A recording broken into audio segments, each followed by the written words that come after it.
Expelled high school student Nicholas Cruz apparently murdered 17 people. That's the allegation, including teachers and students, before being captured off campus by police.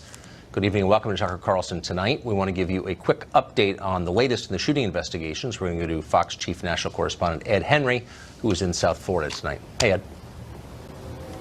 Tucker, good to see you. An affidavit out new tonight from the Broward County Sheriff shows, in fact, that the suspect told the police that he was the shooter, basically confessing to this, what everybody already knew. And I can tell you, yes, that death toll still stands at 17, far too high. But there were a lot of people here on the ground who thought it might climb some more because of the carnage they were seeing yesterday. And but for the fact that you had a remarkable number of people at the hospital behind me who worked through the night on people who were going through surgery in critical condition, and they basically saved their lives. And for the first time, we talked to those doctors today to tell us about what it was like when they called that code green, all hands on deck, to deal with patient after patient, as we're also getting harrowing experiences from students inside that high school. Listen. We kept on getting phone calls. Are you ready to receive more patients? Are you ready to take this one? Are you ready to take that one? I'm still scared. Like I just have that image, like that sound of the gunshots right in my head. Like I just hear it like constantly. He stopped us and he got us into Chef Kurth with Chef Kurth's help into her classroom. I would say about 30 to 40 students into this teacher's classroom at the same time. And as a result of their heroic actions, they saved probably all of our lives, about 40 of us. Listen to that last student talking about a janitor, an unsung hero in all of this, who realized that when the shooter pulled the fire alarm, there were about 40 barricaded students, as you heard there, who then rushed right towards the shooter. They didn't realize it at first. The janitor told them to turn around. They went into another room. They went to safety. They believe 40 more could have been killed. Again, 17, far too many. But I can tell you a glimmer of hope tonight, Tucker, which is that despite all of the patients last night who were in critical condition here, tonight there's only one in critical condition, and they're hopeful that it will soon be zero and that everyone will be getting out and going home very soon. Tucker. Ed Henry for us in Florida. Thanks a lot, Ed. A decent person is horrified by what happened yesterday in Parkland. Every thoughtful person knows something horrible is going on in American society. Tragedies like this happen for a reason, and it probably doesn't have a lot to do with guns. The percentage of American households with firearms has dropped dramatically over the past 35 years. Meanwhile, the number of mass shootings has risen. If you're over 40, you did not grow up in a country like this. So the question is, what happened? It could be a lot of things. Far more Americans than ever before take psychiatric medications. Are outbursts of violence a potential side effect? We don't know, but it's possible. Does the social atomization of modern society play a role in all this? Well, spending life online does cause alienation. We know that. Last week, we interviewed author Johann Hari, who has studied the dramatic rise of depression in this country. As he pointed out, the most common answer to the question, how many close friends do you have, is now zero. A lack of meaningful relationships does cause despair. Perhaps in rare cases, it drives some to mass murder. Meanwhile, the nuclear family has collapsed nationwide. Does a generation of boys growing up without fathers pose a threat to this country? Of course it does. Why wouldn't it? Fatherlessness is one feature common to many mass shooters. Nobody's surprised by that. And what about men more broadly? As a group, men are not thriving in this country right now. Ignore the propaganda, and there's a lot of it, and instead look at the numbers. Men kill themselves more, graduate less, and of course commit pretty much 100% of mass shootings. It's a disaster, which for some reason our elites persist in ignoring. In March, this show will begin a month-long series every Wednesday on what is happening to men. We hope it'll be interesting. But why haven't we been talking about this for years? Now, we're not saying any of these factors caused the massacre we saw yesterday. We don't know that. We are saying we ought to do our honest best as a nation to figure out what exactly is going on here. But we're not doing that. That vital conversation has been drowned out and made impossible by mindless screeching about gun control, led by blustery charlatans in the media, you know exactly who they are, and also in Congress, whose only real agenda is moral preening. They aren't trying to solve the problem. Their aims are darker than that. Press a little bit and you'll see it. Sensible gun reforms, you hear that phrase a lot. You heard it all day today on cable news. What exactly does that mean, sensible gun reforms? Banning bump stocks? No. A piece on Vox.com today calls for a landmark gun control bill like the one Australia passed 22 years ago in 1996. That's the law that liberals are always telling you about. But the Australian law wasn't gun control, and it wasn't a voluntary buyback, no matter what they tell you. It was gun confiscation, a wholesale mandatory disarmament of the entire civilian population. Imagine what would happen if you tried that here in this country. America is not Australia for a bunch of reasons, including our history and our Bill of Rights. Imagine federal officials marching from house to house, seizing hundreds of millions of firearms from law-abiding citizens, and then fining and imprisoning those who resist. Vox approvingly calls this leadership. In fact, it's a recipe for bloodshed and civil war. It's nuts. Yet it is a common fantasy on the left. Dan Pfeiffer was a senior advisor to Barack Obama. Now he's a contributor at CNN, of course. Last fall, Pfeiffer wrote an article attacking his fellow Democrats for what he bluntly called fake moderation on guns. His advice was this: stop pretending to respect the Constitution and instead focusing on appointing judges who will nullify it. The goal? Gun seizures, ammunition regulation, the disarmament of the American population, a country where only the people in charge have guns and everybody else obeys. In the wake of yesterday's shooting, Pfeiffer's piece is going viral on the left. What he wrote is what they believe. So let's stop lying about this. The calls you're hearing today for gun control have nothing to do with protecting Americans from violence. What you're witnessing is a kind of class war. The left hates rural America, red America, gun-owning America, the America that elected Donald Trump. They hate them. Progressives are still in charge of most of the major institutions in this country, and they despise the autonomy of an armed population. They want collective punishment for the sins of a few. They seek to obliterate a core constitutional right rather than trying to mitigate its downsides. They call it gun control, but it's not. It's people control. For the left, voters who can't be controlled can't be trusted.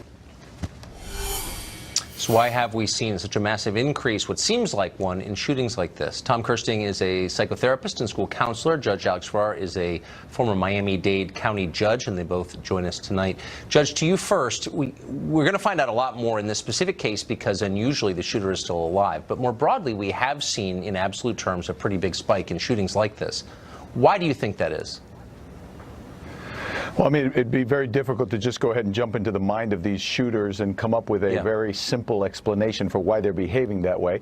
Clearly, society has changed in its relationship with violence. I mean, I remember when I was growing up, there was nowhere near the level of violence we have today. We certainly had guns back then, but we didn't have the level of violence we have today. So I think in some ways, society has become very desensitized to violence. And I did see back then as a police officer, parents taking a much more key role in educating their kids about right and wrong. We seem to have lost that line of distinction between right and wrong. Not to say that that clearly applies to this case, because nobody would ever think that it's right to do this horrific act. But I think, like Mayor Giuliani discussed, it's the little things that lead to the big things. And as a judge, I used to tell the parents who come in my courtroom, you can either discipline your child now, or somebody like me is going to be disciplining them much later.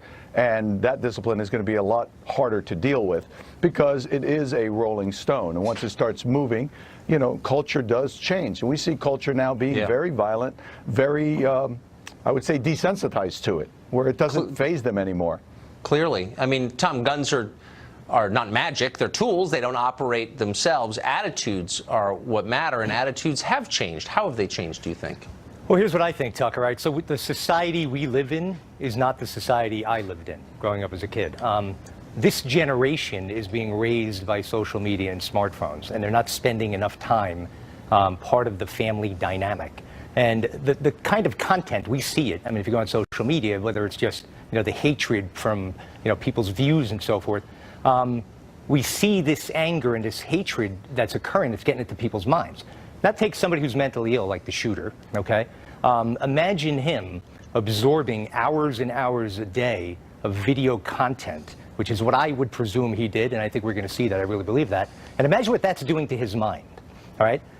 Our actions as human beings are a reflection of what's spinning around upstairs in our minds. So we got to get back to the basics of families. Parents need to sit down with their kids every night, get back to the dinner table, and have what the president said today, deep, meaningful interactions with one another. I think that sounds right. Judge, why isn't there a national conversation about this? It seems like something that's important, and it's an obvious problem, and people feel like there's something deeply wrong with the culture that would produce something like this, but there isn't a conversation about it. Why? I don't think it's something you can control. I think it's a lot harder to get people to change the way they're living their lives than it is to say, you know, if we just banned this type of gun, this problem would go away. And the reality is that if somebody is a homicidal maniac, if somebody is, and I completely agree with the doctor, that the sentiment out there gets created, especially in social media where there's so much hatred in today's day and age, it becomes a triggering effect. At some point, somebody snaps.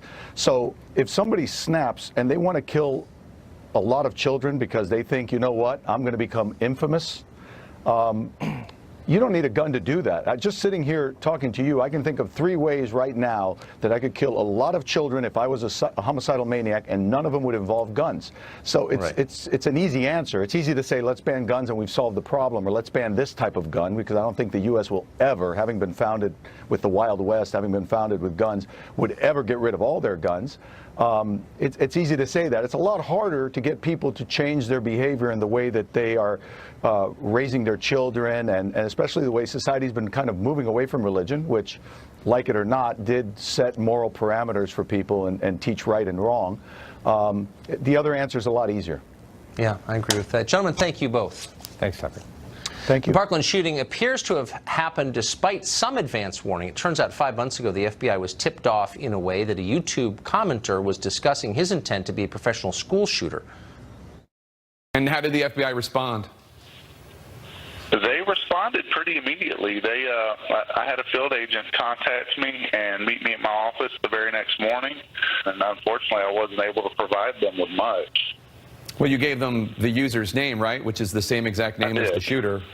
I'm sure had more time and effort been put into finding out who the username belongs to, if that's even possible. I don't know how many Nicholas Cruzes there are on YouTube, but they would have been able to find out who this person was. But as you heard, the FBI was not able to identify Cruz. In 2017, the FBI received information about a comment made on a YouTube channel. The comment simply said, "I'm going to be a professional school shooter." No other information was included with that comment, which would indicate a time, location, or the true identity of the person who made the comment. The FBI conducted database reviews, checks, but was unable to further identify the person who actually made the comment. Ron Hosko is a former FBI assistant director here in Washington, and he joins us tonight. Ron, thanks for coming on. My pleasure. What happened here, do you think? You know, I think that at first blush, I think the FBI worked within its guidelines. The FBI is bound by a document. It's about this thick. It's known as the Dialogue. They take that Bible very seriously, and it's really a document that's meant to limit the power of the FBI, keep them from excess, and that guides when the circumstances in which they can open a case, the techniques that they can use in pursuing a case, very often when they must close a case. So we've heard that conversation with some terrorism cases that have been closed and then somebody strikes. We saw it in Boston and other places around the country. That document is intended to protect the organization. It is intended to protect you and I from FBI excesses. So in this specific case, how did that prevent the FBI from moving forward? Well, I suspect what happened here is, as they're working within their guidelines, there's a couple levels of cases that they can work. The lowest level of that is essentially, it's called an assessment. I have very little information to start. I do not have enough predication to start a preliminary inquiry or a full investigation and use all the FBI's tools. I have very little. The guidance of the Dialogue also does this. The FBI is a federal investigative agency. Its focus is on the federal law. That Dialogue is pointing them towards federal crimes and national security threats. And here, on its face, you may have neither of those two things. You have some words that some would say, that's freedom of speech. Right? I'm not threatening somebody directly. I'm just throwing up some hate supposition on the internet and walking away from it, stirring people up.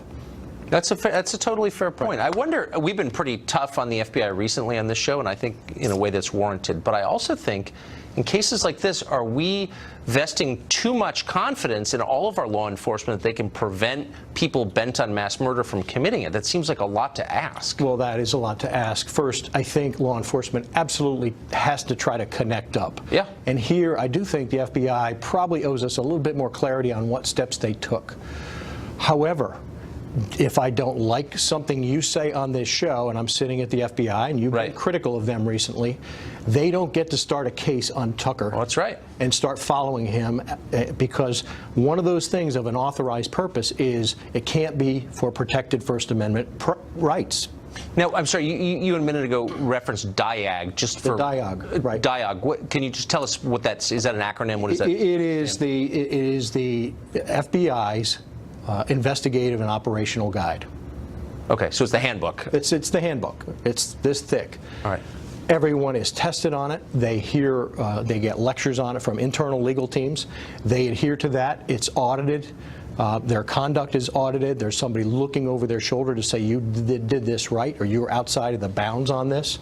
And First Amendment protected speech is one of those key areas that the DIAG talks about repeatedly. And so they may have had an authorized purpose to start an assessment, but they can use very few tools. And what Rob Lasky referred to right there is open source. They can do database checks, other government agency database checks, or open source. And that's about it. This is not the type of case where you're going to go to the U.S. Attorney's Office and say, give me a stack of subpoenas, I'm going to start chasing. So if somebody says, I may become a professional school shooter, who knows what it means, but if he said, I'm going to shoot up this school on this date, presumably the FBI... Now you have a better starting point, right? Okay. But here, if I'm listening to those words, and I've had this experience, one of my first questions is on its face, is this prosecutable? Will the U.S. Attorney's Office take this? The answer is no. No, it is no. Yeah, it's a shame. Ron, thank you for that explanation. My pleasure. I appreciate it. The left is using yesterday's tragedy as a pretext for disarming the population. No surprises there. Up next, we'll meet someone who thinks that's a good idea. Stay tuned.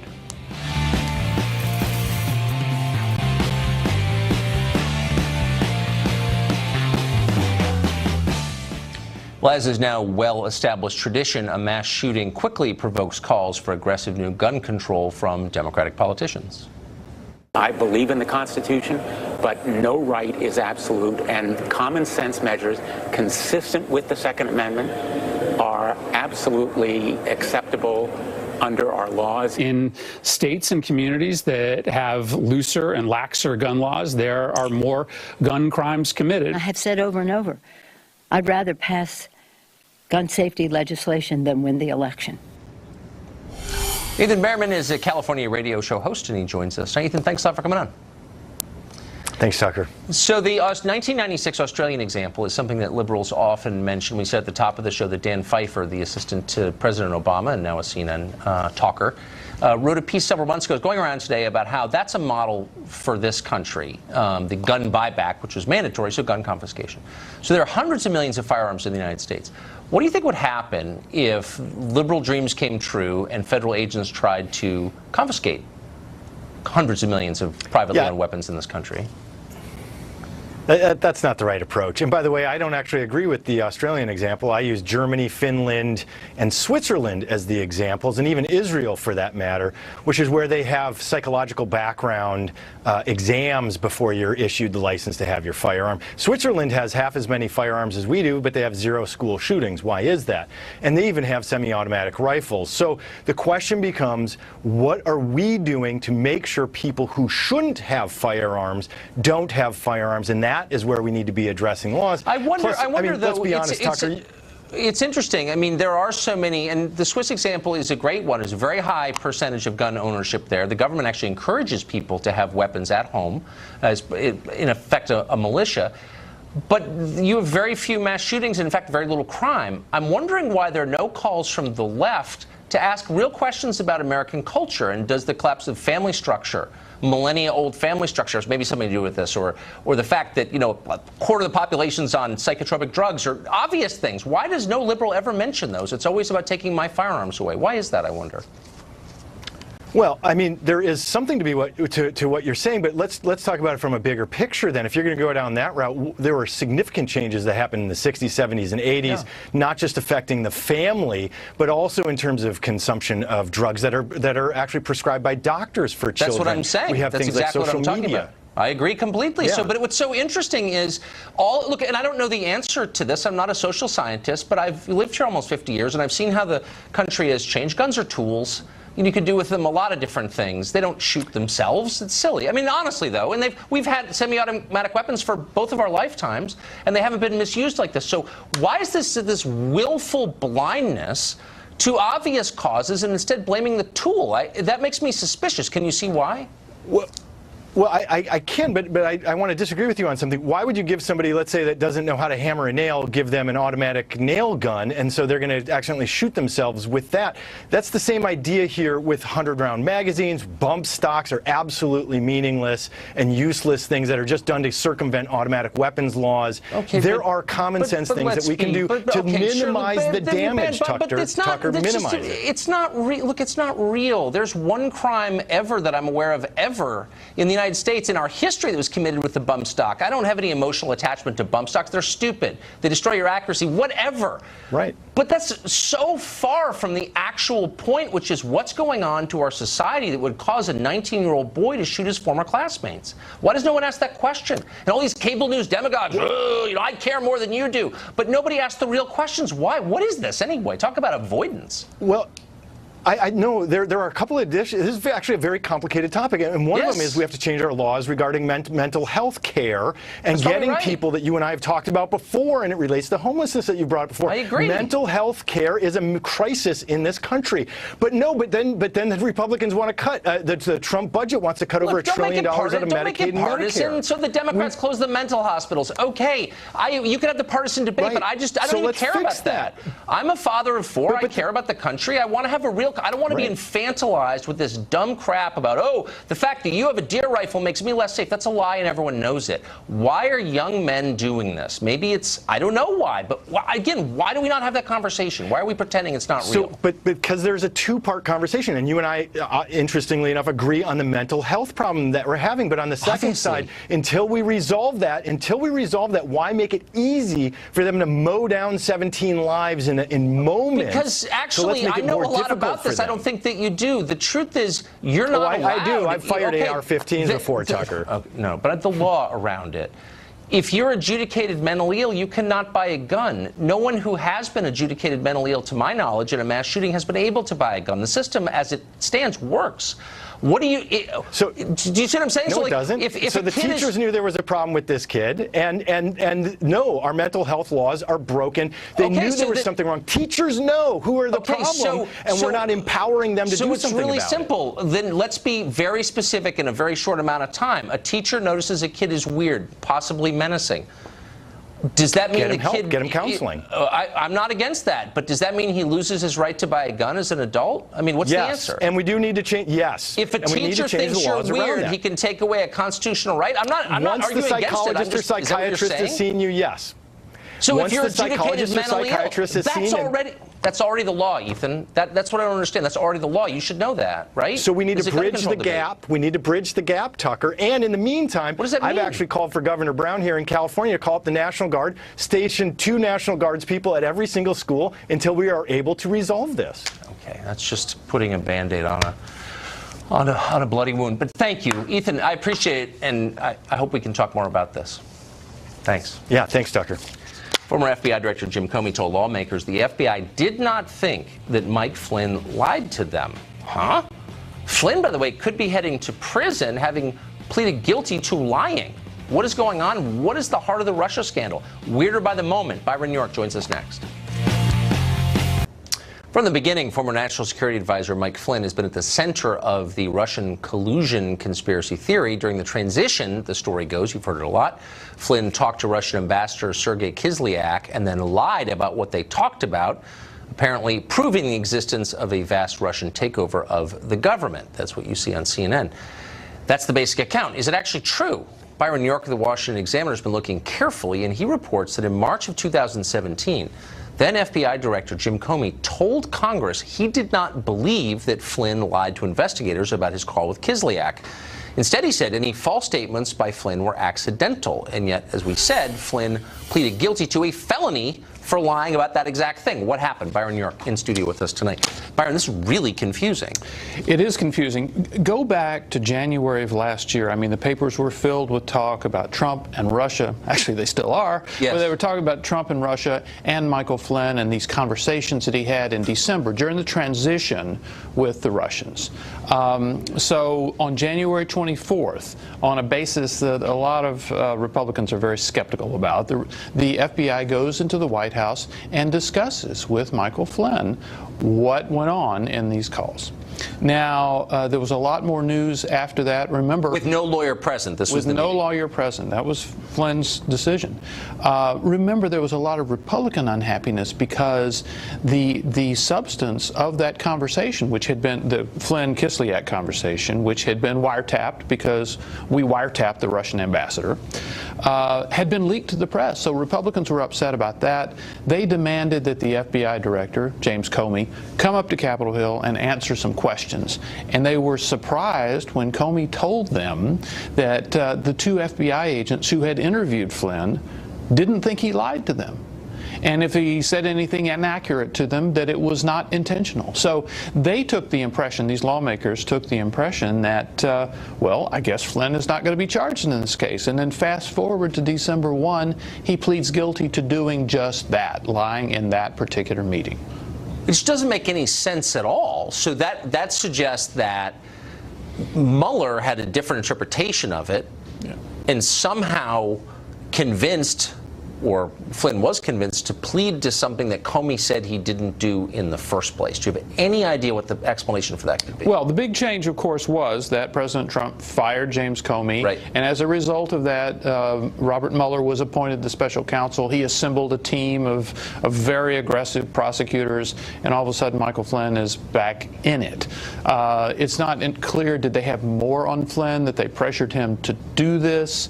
But you have to remember, what Flynn pled guilty to was something that all the parties knew on that day in January, because this conversation had been wiretapped. There was a recording of it, a transcript of it, and so when the but that doesn't make sense either, because Flynn was the former head of an intelligence agency. Yes. Well, everyone thinks he surely knew that he had been recorded. He must have done. That's what he did for a living for years, right? So of course he would know that that conversation was wiretapped. So why would he lie? How could he have lied about that? It was kind of odd in the first place. The FBI asking, well, what did you say to the Russian ambassador, when they in fact knew exactly what he said to the Russian ambassador. And he knew that they knew, yes. Okay. We don't know what the answer is here, but clearly this is very odd, and I look forward to the day when we No, and the case, by the way, is not completely over. There have been a few developments in the last few weeks of a new judge in the Flynn case ordering the Mueller office to produce evidence to Flynn, which is kind of an unusual situation in the sense that he has already pleaded guilty. Right, and that's so that evidence case he is should have not seen really over anyway yet. ahead of time. Yeah. Wow, Byron York, amazing. Thank you for staying on this. Thank you. President Trump's tax bill gave badly needed tax relief to much of the middle class. Now the administration is considering offsetting that with a big hike to the gas tax aimed squarely at rural America. We'll discuss one of the president's more baffling policy proposals next.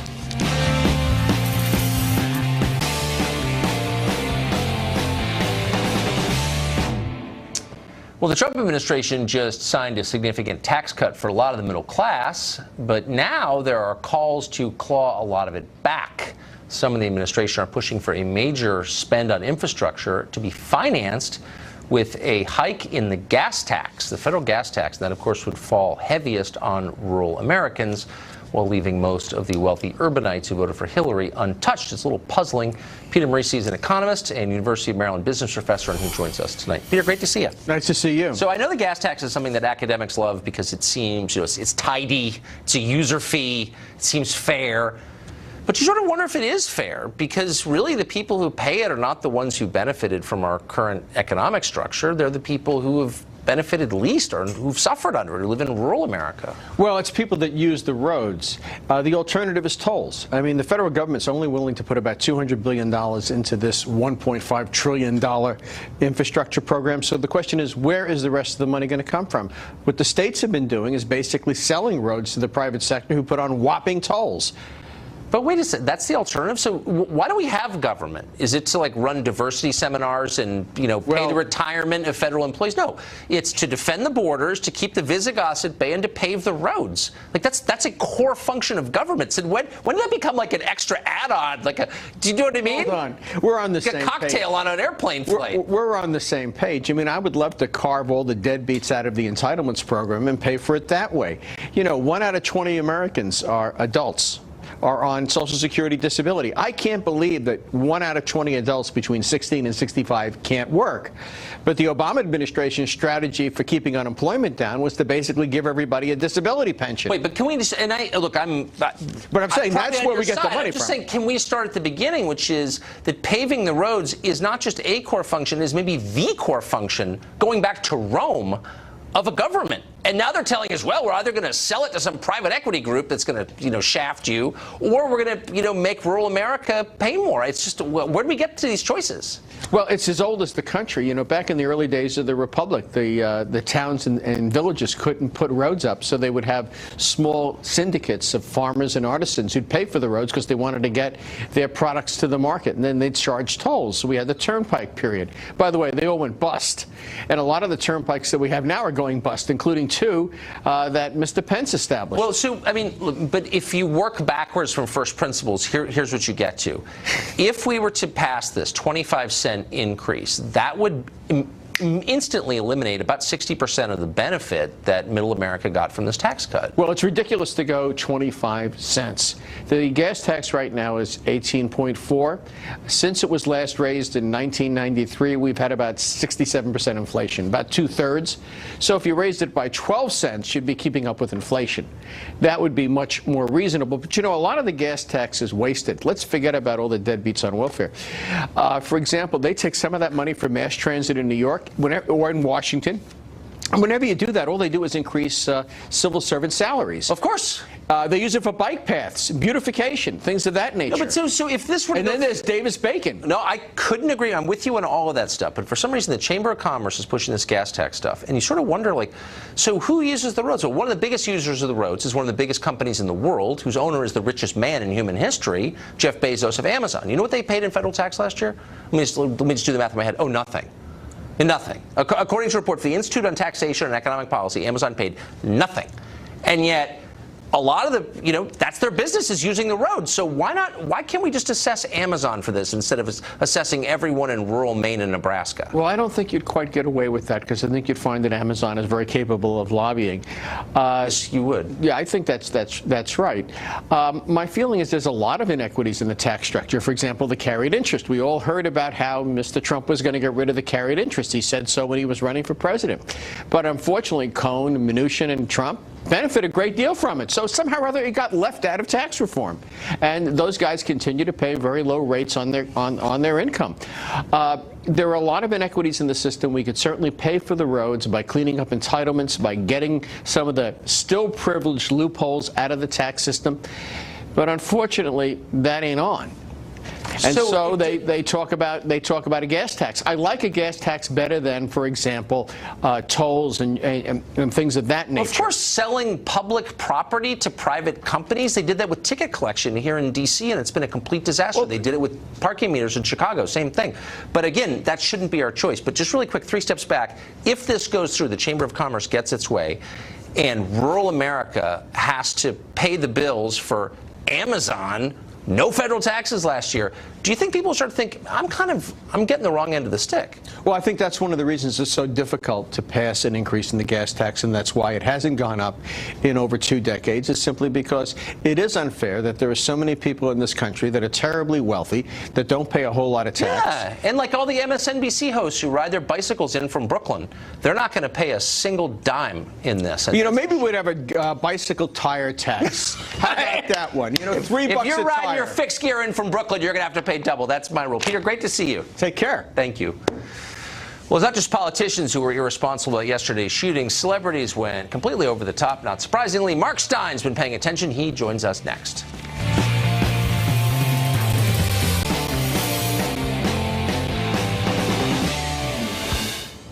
Various celebrities were quick to give their vacuous opinions on national gun policy in the wake of the Parkland shooting, of course. Famed constitutional law scholar Chelsea Handler tweeted this, quote, "We have to elect candidates that are not funded by the NRA in November. We have an opportunity to elect candidates who won't allow kids to go to school and get shot. It's disgusting how many times this has happened and Republicans do nothing. You all have blood on your hands," she said in measured tones. Meanwhile, elder statesman Kim Kardashian West tweeted this, quote, "We owe it to our children and our teachers to keep them safe while at school. Prayers won't do this, action will. Congress, please do your job. Protect Americans from senseless gun violence." That was written by a publicist, you can tell. And there are a lot of other tweets in that same vein. Author and columnist Mark Stein specializes in celebrity tweets. Indeed, he's compiling a book on the subject, we hope, and he joins us tonight. Hey, Mark. Hey, Tucker. Good to be with you. So what do you make of the response to this?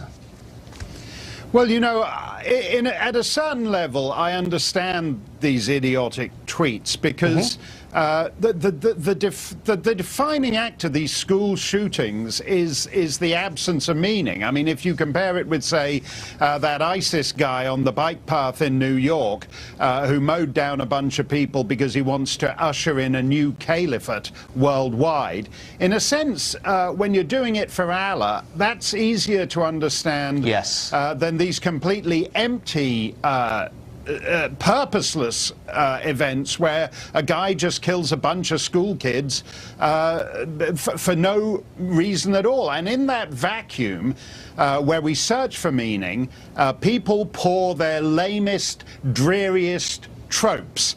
And so to blame it on the NRA is the default position of most celebrities and most Democrats, and that's what they do. But it's precisely because there is an absence of meaning in this event. It's precisely because a guy kills 17 people for no reason whatsoever. They did nothing to him. That suggests what you said at the top of the show, that the reasons for it are deeper, more complex, and it behooves us, in memory of the dead, to actually talk and think seriously about it. I agree with that. It's a very deep observation, though, about the hollowness at the core of these things. What do you think, and I don't know, you don't want to speculate, no responsible person does, but you've watched years of this. What's your instinct about some of the causes of it? Well, for example, I mean, I think it is much. You talked about social atomization at the top of the show, Tucker, and that's true.